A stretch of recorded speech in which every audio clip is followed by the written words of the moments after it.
দিয়ে দিয়েছি।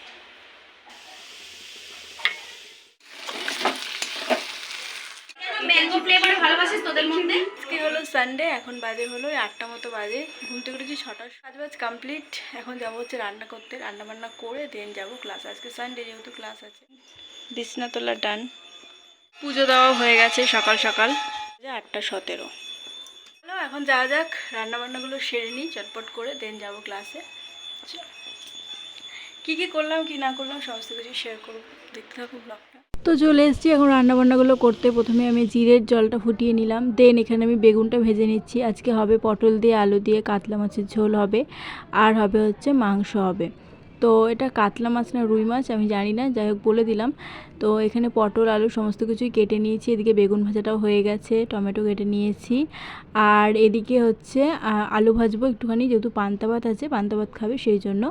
তারপরে এখানে মাছগুলো ভাজা কমপ্লিট, আলুটা এখন ভাজছি মাছ ভাজার তেলেই। তারপরে হচ্ছে মাছের ঝোলটা করব। এখানে কালকে রাতে আমি কিশমিশ আর বাদাম ভিজিয়ে রেখেছিলাম, সেটাকে একটু খেয়ে নিলাম, কারণ প্রচণ্ড খিদে পেয়ে গেছিলো। তারপরে আমি চিকেনটা রান্না করে নিলাম। এখন বাজে প্রায় ওই 11:30 মতো বাজে। আমাকে আবার ক্লাসেও যেতে হবে আজকে, যেহেতু ক্লাস আছে সানডে। চলে এসেছিলাম ক্লাসে, তখন বাজে 12:30। একটু দেরি করেই এসেছিলাম। আসার পরে দেখছিলাম যে বেশি কিছু শুরু হয়নি, জাস্ট বেসটা করছে। যাই হোক তারপরে বসে পড়লাম দেখতে। তো তোমাদের সাথে আমি ফটো শেয়ার করব যে সেদিনকে ডেমনস্ট্রেশনটা কীরকম ছিল। তোমাদের সাথে শর্টসও আমি শেয়ার করেছি মডেলের, যে কীরকম সাজিয়েছিল দাদা সেদিনকে।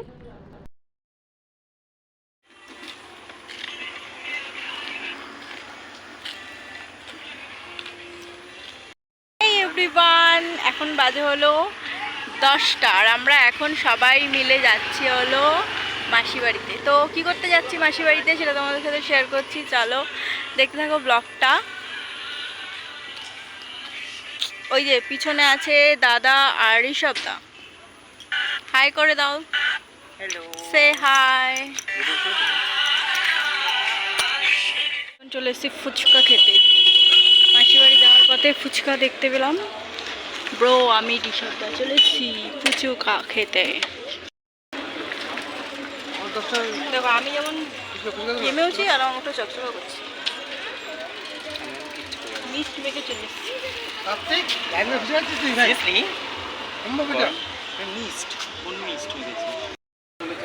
আমাদেরকে ফুচকা দিচ্ছে না, আমরা দাঁড়িয়ে রয়েছি তিনজনে কেমন অবলার মতো। অবলা জন্তু ফুচকা খেয়ে মাসি বাড়িতে। আর আমার বর বিশ্বাসই করছে না, আমি রাস্তায় বসে পড়েছিলাম। সত্যি সত্যি শরীরটা খারাপ লাগছে সেই সন্ধ্যা থেকে, বিকালে সন্ধ্যা থেকে বেরোনোর পর না। তারপরে মাসি বাড়ি আসার পর এখন হচ্ছে কেক কাটা পর্ব হবে। আমার বরের যেহেতু আজকে হ্যাপি বার্থডে, সেই জন্য এখন কেক কেটে নেবে। মেশো আর মাসি মিলে কেকটা নিয়ে এসেছিলো।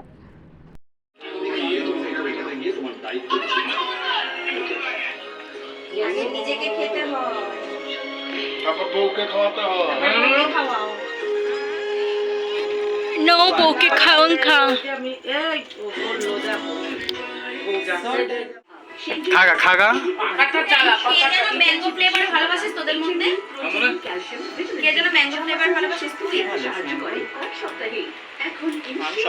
টেস্ট আছে কেকটা, তাই ক্রিম। কেক তো কাটা হয়ে গেছিলো, এখন হচ্ছে কেক খাওয়া পর্ব।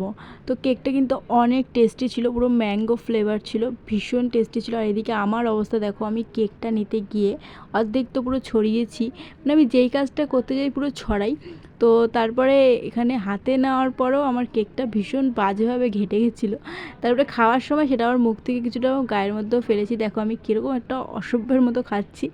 যাই হোক কেকটা খেতে অনেক সুন্দর ছিল। আর সেদিনকে দিনটা খুব ভালো কেটেছিল, খুব ভালো লাগলো, মানে ভালো কেটেছিল। যাই হোক পীড়িত বালা না সখী তোরা প্রেম করিও না। এখানে আমি এখন দোলনা চড়তে চড়তে একটুখানি গানও করে নিলাম মনের আনন্দে। না করবা না। বাড়িতে আসার পর এখানে সবাই মিলে ল্যাদ খাচ্ছিলাম, ল্যাপটপ চালিয়ে গান শুনছিলাম, তারপরে ডিনার করে ঘুমিয়ে পড়েছিলাম। তো কেমন লাগলো আমার এই ছোট্ট ব্লগটা অবশ্যই কমেন্টস করে জানাবে। আর যদি ভালো লেগে থাকে like comment share and subscribe করে দেবে। Tata bye.